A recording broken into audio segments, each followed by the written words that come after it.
Même si le problème du djinn a été résolu, la princesse est toujours en train de chercher Flio dans la ville. Mais puisque la seule description qu'elle a de lui est qu'il est censé être vraiment puissant, les habitants n'ont aucune idée de qui elle cherche.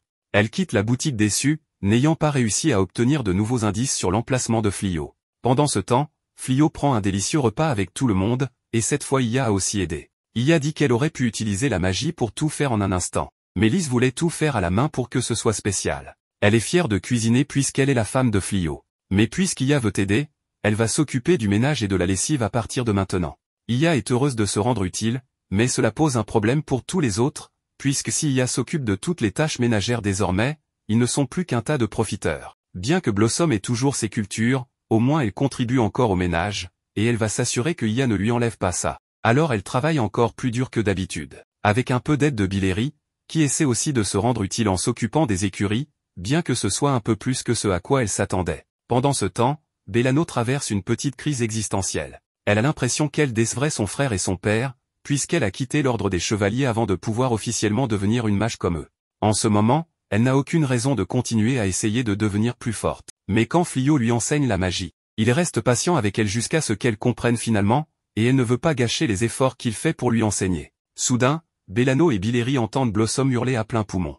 Elle se précipite dehors et découvre qu'une bête magique qui cherche son chemin dans les champs et les ravage sans raison apparente. La bête les charge alors, mais l'entraînement de Bellano semble avoir payé puisqu'elle peut déployer avec succès un bouclier magique sans épuiser son mana, les protégeant toutes les deux. Balirosa s'excuse d'avoir causé ce désordre. C'est elle qui a amené la bête à l'intérieur quand elle était partie chasser. Elle l'a trouvée mais elle semblait bien plus calme qu'une bête normale, alors elle n'a pas pu se résoudre à la tuer. Cependant, si elle commence à attaquer les gens sans raison, elle n'aura d'autre choix que de la battre pour assurer la sécurité de tous.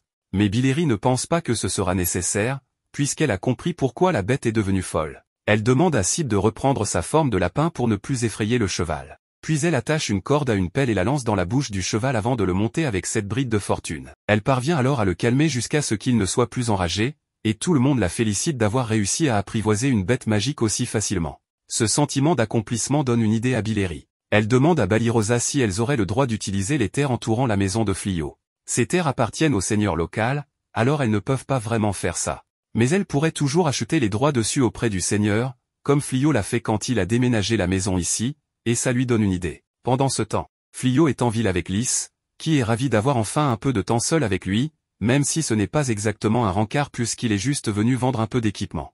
Mais c'est suffisant pour Lys. Flio entre dans la boutique pour vendre une armure légère, et le propriétaire est ravi de sa fabrication soignée. Mais il aimerait y ajouter un peu de couleur, alors il commence à lui montrer des pierres lumineuses qu'il pourrait utiliser pour les prochains lots. Pendant que Flio s'occupe des affaires, Lys attend dehors et peut à peine contenir son excitation en le voyant si séduisant au travail. Mais soudain, le ciel s'obscurcit, ce qui ne peut vraiment pas être un bon signe. La princesse et ses gardes viennent de se rejoindre quand un cercle magique apparaît dans le ciel et que le monstre blond descend sur le village, accompagné de Damarinacé. Et elle est assoiffée de sang. Flio a maintenant réalisé que quelque chose n'allait pas, alors il rejoint Lys qui lui parle du monstre apparu. Bien que Flio ne soit pas sûr de ce qui a causé cela, il veut s'assurer que les habitants de la ville restent en sécurité. Dès que Damarinacé aperçoit la princesse, elle se prépare à attaquer. Et il faut leur rendre cette justice, les gardes ont bravement tenu leur position face à elle, mais ils sont largement dépassés par sa puissance. Damarinacé n'utilise donc qu'un petit sort pour les balayer. Iya arrive peu après sur les lieux, ayant senti une grande aura maléfique dans la zone. Puisqu'elle est là, elle informe Flio que le monstre qui sème la panique est en fait un humain transformé, et que la vraie menace est la sorcière sur l'épaule du monstre, Damarinacé. Autrefois, elle régnait en tant que mage la plus puissante de Crirode, mais alors elle s'est souillé les mains en s'impliquant dans la magie noire. Avant qu'elle ne puisse causer des dommages, le héros de l'époque l'a vaincue. Mais même avec son corps détruit, son esprit est resté à travers la pure force de sa haine. Ils ont donc dû le sceller dans un piédestal qui, coïncidence, est le même que celui où Iya était scellé. Iya se sent donc en partie responsable de la libération de Damarinacé. Même s'il était assez idiot de la part de la famille royale de penser que c'est les deux menaces puissantes au même endroit était une bonne idée. Elle dit à Flio qu'elle aimerait s'occuper de Damarinacé elle-même, et Flio n'y voit aucune objection, mais il lui rappelle que la sécurité des habitants doit rester la priorité numéro 1. Pendant ce temps, Damarinacé rit au nez de la princesse, qui n'a plus qu'un garde debout, et ses jambes tremblent comme des feuilles, mais il mérite une augmentation pour son dévouement. La princesse reconnaît Damarinacé dans les textes historiques, alors elle sait à quel point elle est mal barrée. Et Damarinacé veut sa vengeance sur la famille royale. Cependant, avant que la princesse ne puisse être réduite en bouillie, Iya lance un sort de feu pour la protéger. Damarinacé n'arrive pas à croire que Ia ose se mettre en travers de sa vengeance, mais Ia se moque de ce que Damarinacé prévoit, elle agit juste pour son maître. Damarinacé refuse de reculer et lance un sort de foudre sur Ia, mais cela n'a aucun effet, arrêté d'une main. Ia est au sommet de la magie dans ce monde, et puisque Damarinacé est un être de ce monde, quelle que soit sa puissance apparente, aucune magie qu'elle possède ne pourra jamais blesser Ia. Comme la magie ne fonctionne pas, Damarinacé change de tactique et fait essayer au monstre blond d'écraser Ia pendant qu'elle lance un autre sort d'attaque. Mais cela n'affecte toujours pas Ia. Damarinacé commence à devenir désespérée, elle déploie alors toute la magie noire à sa disposition pour rendre le monstre blond encore plus gros et causer un maximum de destruction. Et cela aurait certainement pu faire beaucoup de dégâts si son sort avait duré plus de 3 secondes. Mais Flio arrive en courant et dit avoir vu le sort maléfique être lancé. Alors il a décidé d'utiliser un contre-sort pour l'annuler. Ia s'excuse auprès de lui de n'avoir pas pu se débarrasser de Damarinacé plus rapidement et de lui avoir causé tant d'ennuis. Mais Flio ne lui en tient pas rigueur. Ia veut quand même se rattraper, alors elle demande l'autorisation d'éliminer Damarinacé. Une fois le feu vert donné, elle utilise un sort pour extraire son âme du corps de Suya et la transformer en une friandise qu'elle avale sans hésiter. Flio demande si c'est vraiment prudent d'avoir mangé Damarinacé comme ça. Mais Ia dit que c'est parfaitement sûr, puisque Damarinacé est désormais scellée dans son propre paysage mental où elle sera torturée, enfin, rééduquée aussi longtemps que nécessaire jusqu'à ce qu'elle change ses manières. Mis à part cela, ils ne savent pas quoi faire du héros blond puisqu'il est à l'origine de tous ces problèmes. Mais Flio ne veut pas perdre son souffle à lui parler, alors ils vont le laisser aux gardes du château. C'est alors que la princesse Elisabeth vient les trouver. Elle est heureuse d'avoir finalement retrouvé Flio. Elle se présente à lui et s'excuse profusément pour tout le manque de respect qu'il a dû endurer de la part du roi et de l'ancien héros. Flio lui dit qu'il n'a pas à s'excuser, mais il est surpris d'apprendre qu'ils ont effectivement renvoyé le héros blond. Ce dernier avait déjà causé tellement de problèmes que c'était une décision facile pour Elisabeth à prendre. Et maintenant que le royaume est sans héros, elle espère que Flio acceptera de revenir avec elle au château et de devenir le véritable héros du royaume. Flio apprécie qu'elle le demande gentiment, mais il va devoir refuser cette responsabilité. Si elle cherche un héros, elle aurait beaucoup mieux à trouver quelqu'un qui n'hésitera pas à utiliser son pouvoir pour l'humanité. Mais cette personne ne sera pas Flio, puisqu'il se moque de l'humanité ici. Tout ce qu'il veut, c'est pouvoir vivre en paix avec sa femme, alors il ne veut pas s'impliquer dans les affaires politiques. Plus tard, Flio est finalement rentré à la maison et il est immédiatement assailli par les filles qui ont une requête à lui demander. Elles espéraient qu'il envisagerait d'étendre son territoire, car Billery veut commencer à capturer et élever des bêtes magiques. Et Blossom veut agrandir ses terres pour cultiver plus. Avec ces deux nouvelles activités, elles pourront transporter les légumes supplémentaires en ville avec les chevaux et les vendre pour faire un bénéfice supplémentaire. Lys aime l'idée mais craint que les bêtes magiques ne leur obéissent pas puisqu'elles ne sont que des humaines. Elle pense qu'il vaudrait mieux juste avoir des chevaux. Billery y a pensé, mais garder des chevaux coûte cher, et les bêtes magiques seront probablement pacifiques si elle les laisse se promener dans un grand champ pendant un moment. Flio est partant pour l'idée, il dit qu'il ira donc parler au seigneur du domaine local pour obtenir sa permission. Les filles sont reconnaissantes, mais Billery dit qu'elles aimeraient négocier et acheter les terres elles-mêmes, pour réellement contribuer au ménage. Flio n'y voit pas d'inconvénient, mais la terre est assez chère, il veut donc s'assurer qu'elles savent combien elles vont dépenser si elles veulent l'acheter elles-mêmes. Après quelques calculs rapides, les filles sont stupéfaites par les chiffres et ne peuvent pas croire que la terre soit encore si chère, même dans les campagnes reculées. Flio explique que depuis son arrivée, des démons sont apparus, faisant grimper les prix des terres en raison de la sécurité accrue. Les filles envisagent de tout vendre pour pouvoir se payer les terres, mais Flio leur dit que ce n'est pas la peine puisqu'il paiera lui-même. Cela fera quand même partie de la maison, il est donc normal que les propriétaires l'achètent. Il serait heureux qu'elle s'occupe juste des terres pour lui. Mais les filles ont l'impression qu'elle ne contribuerait pas beaucoup dans ce cas. Elles décident donc de payer à Flio 30% des bénéfices qu'elles feront en utilisant ces terres. Les filles sont satisfaites des arrangements et se mettent toutes avec impatience à travailler sur les nouvelles terres une fois que Flio les achète. Et puisqu'ils sont sur le sujet de l'agriculture, Flio suggère qu'elle cultive quelque chose qui ne peut normalement pas être cultivé dans cette région pour maximiser les profits. Flio sera capable de contrôler dans une certaine mesure le climat autour des cultures, donc cela devrait être possible à réaliser. Mais Blossom est contre cette idée, car elle pense que l'agriculture doit se faire à la main et elle ne veut pas accepter d'aide supplémentaire de Flio, puisque c'est censé être sa façon de le rembourser. Si elle ne veut vraiment pas que Flio intervienne, Ia propose de faire le contrôle climatique magique à la place. Mais Blossom refuse quand même, estimant que l'agriculture magique n'est pas naturelle. Ia n'insistera pas, mais elle mentionne que procéder sans magie sera terriblement inefficace. Et Billery est d'accord avec elle, exhortant Blossom à laisser Ia utiliser la magie sur la ferme, car elle est intéressée de voir comment ça se passe. Elle remarque qu'elle est toute habillée pour une occasion, alors elle leur dit qu'elle s'apprêtait justement à partir pour l'académie de magie puisqu'elle y a été acceptée. Elle voulait y aller pour réapprendre la magie depuis les bases, mais après le test d'admission, ils ont jugé qu'elle était assez qualifiée pour devenir professeure. Et c'est tout grâce à Fliot qui lui a appris à être beaucoup moins nul en magie. Fliot lui a fait réaliser que la magie peut servir à bien plus que le combat seulement. Alors elle veut vraiment que Blossom essaie de cultiver avec la magie aussi. Après un peu de persuasion de la part de Fliot, elle finit par céder. Maintenant, tout le monde contribue au revenu du ménage, sauf Balirosa qui est encore techniquement une profiteuse. En les regardant, Fliot dit à Lys qu'il a aussi pensé à quelque chose qu'il veut faire à long terme, ouvrir une boutique un jour. Lys adore l'idée et promet de le dire à tous ses amis pour qu'ils viennent le jour de l'ouverture. Et elle s'assurera qu'ils prennent tous une forme humaine, puisque ses amis sont des démons. Un peu hors sujet, mais Fliot en profite pour offrir un cadeau à Lys. C'est une bague de mariage, et il veut qu'elle l'accepte pour officialiser leur union. Ce qu'elle fait avec joie. Dans d'autres nouvelles,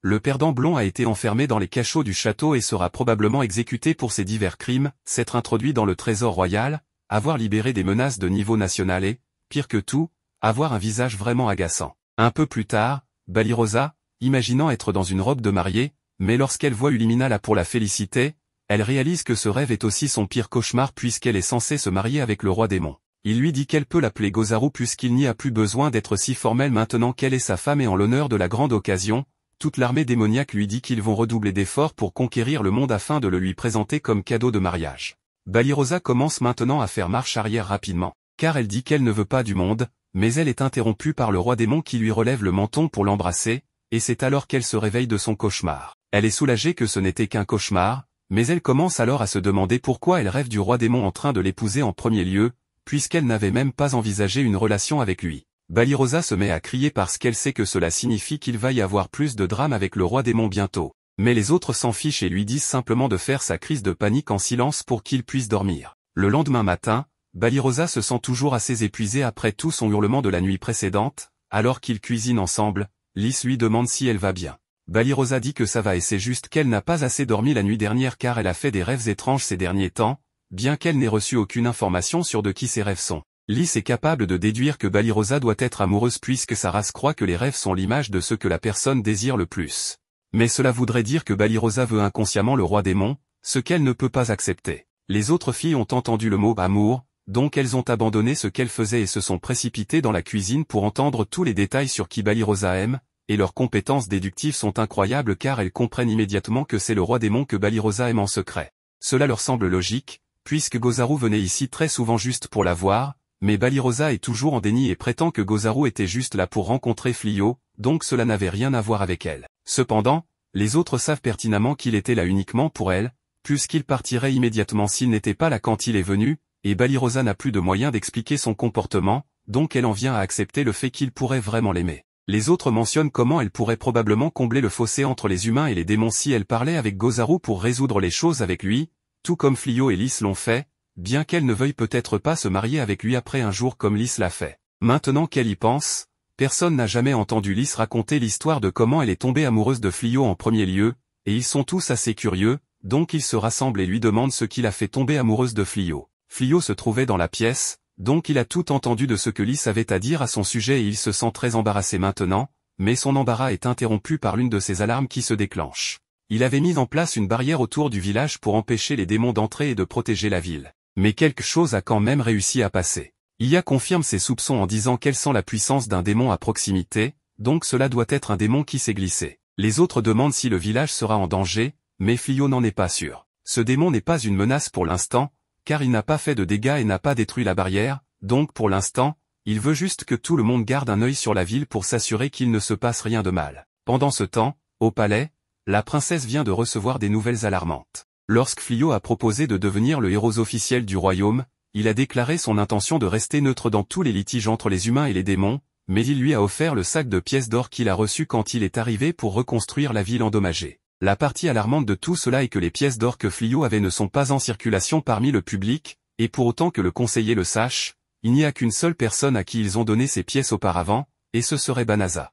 L'homme qu'ils ont invoqué comme héros et ensuite banni immédiatement après, soupçonne que Fliot et Banaza sont la même personne et si c'est vraiment le cas, il n'est pas étonnant que Fliot soit fortement opposé à avoir affaire à la famille royale. Avant tout, elle veut offrir des excuses formelles à Fliot pour la manière dont il a été traité lorsqu'il est arrivé pour la première fois. Cependant, alors qu'elle réfléchit à la façon de s'y prendre, un garde vient lui annoncer des nouvelles encore plus inquiétantes, le perdant Blond et Tsuya ont d'une manière ou d'une autre réussi à s'échapper de leur cellule de détention. Le garde s'excuse, car il n'a pas réalisé que Blondie avait assez de cellules cérébrales pour penser à un plan d'évasion, mais la princesse ne lui en veut pas et demande simplement qu'il informe les aventuriers à travers le royaume de trouver Blondie. Elisabeth souhaite qu'ils aient simplement fait de Fliot le héros dès le départ, mais il est inutile de penser à ce qui aurait pu être. Pendant ce temps, les gardes sont dehors à la recherche de Blondie et de Tsuya, mais ils ne trouvent aucune trace d'eux. Les gardes vont chercher à un autre endroit, mais en partant, 2 silhouettes peuvent être vues dans les buissons. Tsuya déteste ça, car ils sont en fuite depuis qu'ils se sont échappés des cellules. Blondie blâme tout sur Iya pour ne pas avoir pu exaucer ses vœux, il semble donc maintenant être un criminel. Tsuya fait remarquer qu'il vient juste de s'évader de prison et qu'il a également volé dans la trésorerie du château, mais Blondie essaie toujours de rationaliser ses actions. Certes, ils ont peut-être échappé à la prison, mais il n'a jamais réellement rien volé. Cependant, ce n'est tout simplement pas vrai, car au milieu de tout le chaos, il a volé un sac sans fond. Selon la logique de Blondie, cela ne compte pas comme du vol car il ne prend que ce qui lui est dû par le royaume. Ils avaient convenu de lui fournir suffisamment d'argent pour vivre le reste de ses jours comme bon lui semble une fois ses devoirs de héros terminés, mais cela signifie aussi qu'il aurait dû faire au moins quelque chose d'héroïque. Il pense donc qu'il est juste de pouvoir prendre au moins un sac sans fond. Mais maintenant qu'il y pense, il n'a même pas regardé à l'intérieur pour voir ce qu'il avait volé. Il vérifie les objets stockés à l'intérieur du sac et à sa grande horreur, il n'y a absolument pas d'argent, tout ce qu'il y a, c'est une poche d'eau sans fond et un coffre au trésor. Le coffre au trésor est au moins un peu intrigant, donc le héros le sort en pensant qu'il pourrait peut-être vendre tout ce qu'il y a à l'intérieur pour gagner de l'argent. Mais quand il l'ouvre, il trouve quelque chose appelé une pelle bulldozer à perceuse. À ce moment-là, les gardes ont été alertés de leur position par le bruit de leur surprise. Donc ils courent tous droit vers le buisson où ils se cachaient. Cependant, lorsqu'ils arrivent au buisson, ils ne trouvent rien.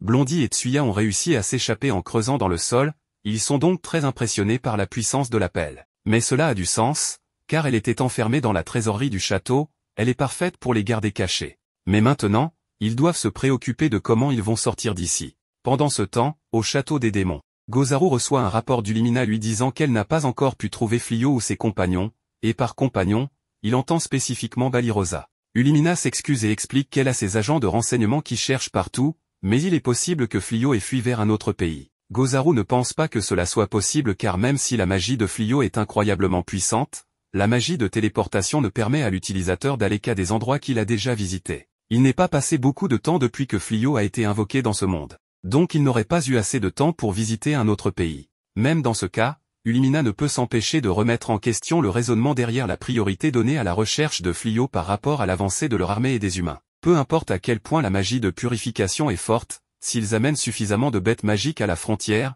ils pourront remplir la zone avec du démonion à nouveau et créer un chemin parfaitement utilisable vers le royaume. S'ils réagissent maintenant, ils pourraient même réussir à faire tomber le château. Gozaru en a assez entendu et rappelle à Ulimina que Fliot est un homme qui peut utiliser la magie de purification tout seul, donc même s'ils font un trou dans la purification et finissent par attaquer son nouveau lieu de résidence, ils pourraient facilement anéantir le sort pour s'en débarrasser. C'est pourquoi ils doivent d'abord trouver Fliot, mais Ulimina est toujours inquiet car le peuple commence à s'impatienter devant le manque d'engagement de Gozaru dans l'effort de guerre. Gozaru se lève de son trône et commence à s'approcher d'elle. Ulimina craint de l'avoir mise en colère, mais il s'excuse en réalité auprès d'elle de ne pas être prêt à faire ce qu'elle pense nécessaire. Il ne trouve aucun sens à sacrifier beaucoup de leurs camarades juste pour vaincre les humains. Ulimina semble maintenant comprendre ses opinions, mais il semble y avoir quelqu'un qui écoutait la conversation et au vu de ses lunettes, elle va causer des ennuis plus tard. Elle va rapporter ce qu'elle a appris au frère de Gozaru, Yuigar, et il est absolument furieux. Non seulement Gozaru refuse de continuer l'avancée de l'armée, mais il parle aussi d'ajouter un humain nommé Fliot à l'armée démoniaque. Le démon essaie d'expliquer que Fliot possède apparemment un pouvoir insondable, mais Yuigar s'en moque et met son veto. Peu importe à quel point il est puissant, puisque s'il est humain, ils n'ont qu'à le tuer. Le démon est d'accord avec sa logique, alors Yuigar déclare qu'il devra prendre la place du roi démon à son frère, car il n'est clairement pas apte à diriger les démons. De retour dans le royaume, Fliot vient de finir ses courses avec Lys, et même si sa barrière a détecté une autre brèche, les choses semblent assez paisibles ici, donc il n'est pas trop inquiet. Et comme ils ont un peu de temps avant de rentrer chez eux, Fliot suggère que Lys et lui passent un peu de temps ensemble pour déjeuner. Mais alors qu'ils marchent, ils remarquent que l'un de leurs magasins généraux préférés ferme ses portes, alors ils vont demander à Aldi ce qui s'est passé. Elle confirme qu'elle ferme son magasin car elle n'a plus de fournisseurs pour ses marchandises, l'endroit où elle allait habituellement a été détruit lors de la dernière bataille avec l'armée démoniaque. Une fois arrivés au restaurant où ils veulent manger, ils finissent par tomber sur Balirosa, et comme elle est là, elle offre de les inviter à déjeuner. Lys est déçue que son déjeuner romantique avec Flyo soit gâché. Et elle se demande aussi ce qui a poussé Balirosa à leur offrir un repas soudainement. Elle explique qu'elle a récemment vu son rang d'aventurier augmenter d'un niveau, donc sa récompense a augmenté, mais en interne, elle révèle qu'elle voulait juste se débarrasser du démon qui la suit. Quelles que soient ses raisons, elle veut quand même remercier Flyo et Lys pour tout ce qu'ils ont fait pour elle, donc Flyo et Lys acceptent son offre. Cependant, avant qu'ils ne puissent effectivement entrer pour manger, Ia arrive en panique parce qu'un être d'une puissance immense se dirige vers eux. Elle demande à Flyo de reculer pour qu'elle puisse le défendre, mais alors, sous l'horreur de Balirosa, il réalise tout ce que c'est Gozaru. Après l'arrivée de Gozaru, tout le monde est entré pour manger, et Gozaru explique qu'il est venu ici parce que ses espions ont trouvé des signatures magiques irrégulières dans la région, donc c'est un vrai coup de chance pour eux de pouvoir se rencontrer à nouveau. Il aimerait également avoir une discussion privée avec Balirosa, donc elle commence à craindre qu'il ne lui fasse effectivement une proposition. Lorsque son plat arrive, Gozaru dit qu'il venait dans des endroits comme celui-ci avant de devenir le roi démon, juste pour en profiter. Gozaru demande à Balirosa si elle sait cuisiner, mais elle est trop gênée pour répondre, donc Lys répond pour elle et dit à Gozaru que Balirosa est incroyable quand il s'agit de préparer des desserts, ce qui la rend encore plus embarrassée qu'avant. Flyo demande à Gozaru s'il s'intéresse à la culture humaine et il ne le nie pas, mais la culture d'un royaume est aussi indicative de sa puissance militaire, donc il pourrait aussi être en quelque sorte en phase de réarmement en ce moment. Balirosa n'en peut plus et crie à Gozaru d'avoir piétiné la vie des humains, et il ne fléchit pas parce qu'il est bien conscient du mal qu'il fait, même si les humains considèrent les démons comme rien de plus qu'une pestilence. Cela ne lui donne pas le droit de détruire leur vie à cause de cela. Flyo demande ce que Gozaru veut dire quand il parle de pestilence, alors on lui explique que tous les démons possèdent du démonion dans leur corps, mais tous ne sont pas capables de le contrôler comme Lys ou Gozaru peuvent le faire. Donc, quand un grand nombre de démons se rassemblent en un seul endroit, la zone devient nuisible pour les humains. De plus, les démons sont notoirement têtus et se battent pour le moindre prétexte, donc les négociations sont presque jamais une option. Gozaru voit que tout le monde est silencieux, alors il s'excuse d'avoir gâché l'ambiance et prend congé pour la journée. Alors que Flyo et les autres rentrent chez eux, Flyo a beaucoup à réfléchir car il était initialement soulagé quand il est arrivé dans ce monde et n'a vu aucun signe de discrimination contre les demi-humains. Mais l'ambiance entre les humains et les démons est bien plus forte que tout ce qu'il a jamais vu auparavant. Dans d'autres nouvelles, Blondie et Tsuya essaient toujours de grimper hors du trou dans lequel ils se sont enfoncés, et Tsuya est la première à réussir, mais sa poitrine rend difficile les choses pour elle et quand Blondie demande ce qui prend tant de temps, il se retrouve avec une vue panoramique de Tsuya et il est distrait, donc il retombe dans la fosse. C'est l'heure du déjeuner chez Flyo et tout le monde complimente Lys sans cesse. Améliorant ses compétences culinaires, Lys les remercie pour leurs aimables paroles et leur dit que c'est grâce à son professeur, Miss Mileno.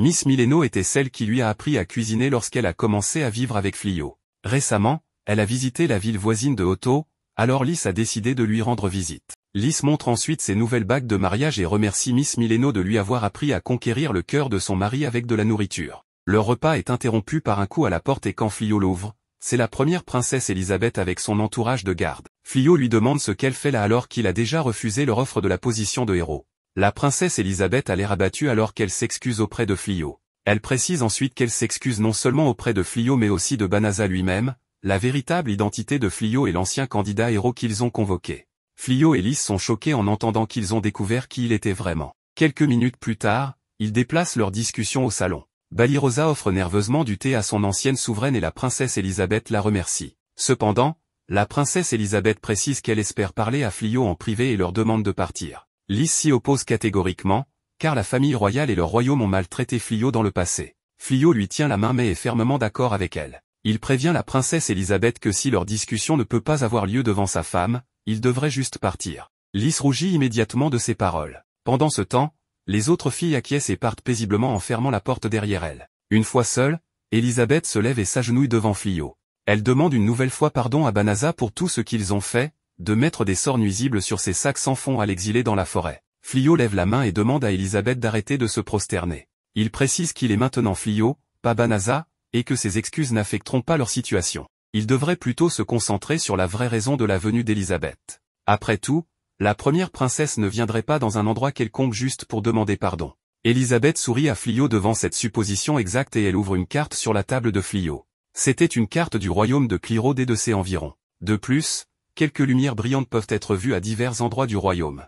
Elisabeth explique que la carte est magique et montre la position de leur armée. Les lumières brillantes correspondant aux pierres enchantées portées par leur chef de bataillon. Flyo est choqué et demande à Elisabeth pourquoi elle semble révéler des informations aussi confidentielles. Élisabeth explique finalement leur prédicament. Les effets de la purification que leurs mages ont lancés autour de la ville du château vont bientôt se dissiper. Quand cela se produira, l'armée des ténèbres reprendra sûrement son invasion et attaquera de nouveau. Malheureusement, les mages du royaume ne se sont toujours pas remis de leur magie. Ils peuvent déplacer leur armée pour utiliser la géographie du royaume à leur avantage, mais cela laisserait aussi certaines villes complètement vulnérables. C'est pourquoi Élisabeth demande l'aide de Fliot pour protéger ces villes. Il ne peut peut-être pas combattre en tant que héros du royaume, mais il peut toujours protéger des gens. Lys ne peut plus le supporter, et se lève en frappant ses mains sur la table. Elle dit à Élisabeth qu'elle est trop égoïste avec ses demandes. Ils sont même prêts à entraîner Fliot, quelqu'un qui déteste la souffrance, dans leur guerre. La princesse Élisabeth a l'air inquiète alors qu'elle continue de leur dire que le roi, l'un des mages qui était inconscient à cause de la purification, se remettra bientôt. Lorsqu'il se rétablira, la princesse devine que son père ordonnera à leur armée de capturer Fliot pour complot avec les démons. Lys s'emporte et demande à Élisabeth si elle les menace. Cependant, Élisabeth précise qu'elle peut encore faire quelque chose tant que son père est toujours indisposé. Son père est celui qui a déshonoré Banaza, le véritable héros. Il est aussi celui qui a nommé un faux héros. Pour ses crimes, elle est prête à forcer son père à abdiquer. Tout ce qu'elle demande, c'est l'aide de Fliot pour protéger le village. Élisabeth reconnaît que le roi a protégé le royaume de nombreux dangers, mais il a aussi abandonné des personnes qu'il devrait aider. Ainsi, la princesse est prête à régner à sa place et à garder le trône pour sauver autant de gens que possible. Cependant, pour obtenir le soutien de tout le monde, elle doit montrer qu'elle peut commander leur armée aussi bien que son père. Lys crie à Élisabeth et l'accuse d'utiliser Fliot pour prendre le trône. Fliot se lève et calme sa femme. Il demande ensuite à la princesse si elle a juste besoin d'une garantie qu'il ne rejoindra pas l'armée des ténèbres. Cela confond Lys, alors Fliot explique que la raison pour laquelle la princesse leur a montré la carte magique avec des informations confidentielles est de montrer leur totale confiance en Fliot. La princesse Élisabeth demande à nouveau l'aide de Fliot et celui-ci réfléchit profondément à la question. Pendant ce temps, en ville, les aventuriers et les gardes continuent de chercher l'ancien héros blond et son serviteur Tsuya. Lorsque les aventuriers se déplacent dans une autre partie de la ville pour continuer leurs recherches, le héros blond sort la tête du buisson et les observe. À côté de lui, Tsuya pleure et se plaint qu'ils viennent de s'échapper du trou mais qu'ils doivent maintenant fuir à nouveau. Non seulement cela, mais son estomac commence aussi à gargouiller de faim. L'ancien héros lui donne un peu de la nourriture qu'ils ont encore dans leur sac sans fond. Tsuya le remercie tandis que le héros blond remarque qu'il est en fait étonné par Tsuya, malgré tout ce qu'ils ont traversé, elle est toujours prête à le suivre. Tsuya lui retourne le compliment et souligne que le héros blond est en fait plus incroyable car il la garde avec lui même s'il pourrait probablement s'échapper plus facilement s'il était seul. L'ancien héros rougit tandis que Tsuya continue de complimenter à quel point il était cool quand il a ouvert leur cellule de prison. L'ancien héros se lève pour continuer leur voyage, mais à leur insu, une petite araignée se rapproche d'eux. Elle crache ensuite sa toile, les attachant immédiatement tous les deux. L'araignée retourne ensuite sur l'épaule de sa maîtresse, une femme démoniaque subordonnée de Huigar. La femme démoniaque regarde ses nouveaux captifs et remarque qu'elle cherche des sacrifices. Plus tard dans la nuit, Fliot est allongé sur son lit, pensant toujours aux paroles de la princesse Élisabeth. Lys se rapproche pour se coucher à côté de lui. Fliot confie qu'il n'aime vraiment pas se battre, mais qu'il ne peut pas non plus rester immobile quand il sait que quelqu'un est en danger. Il se demande aussi sur son avenir dans ce monde. S'ils ont des enfants, il veut qu'ils vivent heureux aux côtés des enfants humains et démons. C'est le monde dans lequel il veut vivre. Lys prend sa main et promet de l'aider à réaliser ses rêves. Le lendemain, à la périphérie du royaume de Clearroad, les gardes sonnent la cloche d'urgence pour alerter les villageois de l'armée des démons qui approchent depuis la forêt voisine. Tous les villageois commencent à évacuer rapidement, mais une jeune elfe qui se trouvait dans la forêt pour récolter des herbes et des bails n'entend pas l'alarme. Malheureusement, elle est attaquée par un gobelin sournois. Avant que le gobelin ne puisse lui faire du mal, un homme portant un masque de loup et chevauchant une gigantesque bête loup arrive et tue le gobelin. Cet homme est bien sûr Fliot, qui chevauche Lys sous sa forme véritable. Il garde son identité secrète et utilise ses sorts magiques surpuissants pour maîtriser toutes les autres bêtes démoniaques qui arrivent. Après avoir piégé les bêtes magiques, Fliot se retourne et dit à la petite fille de fuir dans la direction opposée. Alors que la fille s'éloigne, Lys parle et dit à Fliot que s'il a l'intention d'aider le royaume de Clearroad, il devrait au moins leur demander de l'or ou des matériaux en compensation. Fliot explique qu'il n'a demandé aucune compensation, ni récompense à la princesse Élisabeth parce qu'il ne voulait pas que les démons ou le roi démon Gozaru pensent qu'il avait été acheté par les humains pour de l'argent. Ils ignorent complètement les démons qui tentent désespérément de briser la barrière et continuent leur conversation. Lys demande à Fliot s'il est intéressé par la princesse Élisabeth et s'il a l'intention de l'épouser, car dans la culture des démons, il est courant de prendre plusieurs épouses. Lys pense que Fliot voudra prendre une autre femme. L'idée de partager Fliot avec une autre humaine rend Lys bouleversée, au point de sembler presque en pleurer. Fliot essaie de la calmer en lui promettant qu'il n'épousera jamais une autre femme, encore moins Élisabeth. Pendant ce temps, Les démons ne comprennent pas pourquoi un démon loup est du côté des humains et pointe du doigt Lys en la traitant de traîtresse. Fliot dit au démon qu'il ne prend pas le parti des humains, mais qu'il essaie simplement de protéger la ville. Cela a du sens car il ne cherche pas à blesser les démons. Il avertit les démons que s'ils essaient de nuire aux habitants de cette ville, il ne leur montrera aucune pitié. Les démons, ne sachant pas à quel point Fliot est puissant, trouvent ses menaces amusantes et commencent à se moquer de lui, le qualifiant de faible et qui ne fait que parler fort. Un des cyclopes géants décide de donner une leçon à Fliot et sort son énorme bâton pour écraser la barrière de Fliot. Selon Lys, les tribus de cyclopes font partie des tribus les plus fortes du royaume des démons. Ces tribus servaient apparemment directement le frère de Gozaru, Huigar, ce qui indique que ce n'est pas Gozaru qui a envoyé l'armée des démons, mais probablement son frère Huigar. Le cyclope ose se moquer de Lys en qualifiant son frère défunt de faible pour avoir été vaincu par des humains. Elle ne prend pas ses paroles à la légère et décide de s'occuper personnellement de lui pour avoir rabaissé son frère et sa tribu lupine. Elle précise que c'est sa tribu lupine qui est la plus forte de toutes les tribus et elle entre dans la barrière pour commencer son combat contre le cyclope. Elle esquive ses premières attaques et commence à le mordre partout sur son corps, ce qui le désoriente. Puis elle saute en hauteur et utilise un sort magique pour échanger sa place avec celle du cyclope. Lorsqu'il lui lance son arme, elle échange à nouveau leur place. Ce qui fait qu'il reçoit le coup à sa place. Puis elle soulève de nombreux arbres à l'aide de ses sorts magiques et les lance tous sur le cyclope, l'empalant au sol. Comme elle est naturellement plus faible que le cyclope en termes de pure force, utiliser des ruses comme celle-ci était son seul moyen de gagner. Ces stratagèmes sont généralement utilisés par la race humaine, donc le cyclope traite à nouveau Lys de traîtresse et appelle tous les démons à la punir par tous les moyens. Mais alors qu'ils se jettent tous sur Lys, Fliot intervient et les immobilise en utilisant l'une de ses compétences secrètes. Bien que Lys veuille continuer le combat, Fliot l'arrête, ne voulant pas causer davantage d'effusion de sang, et lui dit qu'elle n'a plus besoin de se battre car elle a déjà prouvé son point en battant le cyclope. Les démons ne peuvent pas croire que cet étrange personnage souhaite réellement s'entendre avec eux, mais ils réalisent aussi que s'ils ne se conforment pas et ne retournent pas, il les fera certainement payer. Ils se retirent donc précipitamment. Lys célèbre leur victoire en étreignant Fliot. Elle révèle qu'ils avaient pratiqué auparavant comment utiliser la pression de mana pour intimider l'ennemi et que lorsque Fliot l'a utilisé plus tôt, cela les a aidés à effrayer les démons. Lys pense toujours qu'ils auraient dû battre tous ces démons car cela aurait été un moyen plus efficace de les effrayer, mais Fliot, qui est plus pacifiste, pense qu'il devrait maintenir une relation amicale avec toutes sortes de gens parce que la haine ne fait qu'apporter des ennuis non désirés. La petite fille de Tout à leur amène plusieurs villageois qui viennent remercier Fliot de les avoir sauvés, mais lorsqu'ils le voient traîner avec un démon loup, cela les surprend. Elisabeth, qui n'était pas du tout au courant de l'implication de Fliot, devient heureuse d'apprendre qu'il a repoussé l'armée des démons et lui est grandement redevable. Pour rembourser sa faveur, elle décide de lui rendre l'appareil d'une manière ou d'une autre, mais elle ne sait pas encore quoi lui offrir. D'un autre côté, Gozaru, qui observait les actions de l'armée des démons, révèle que c'était son frère Huigar qui avait envoyé les démons ici sans le consulter et cela l'a beaucoup déplu. Un des subordonnés de Gozaru arrive avec un message urgent du Limina. Selon le rapport,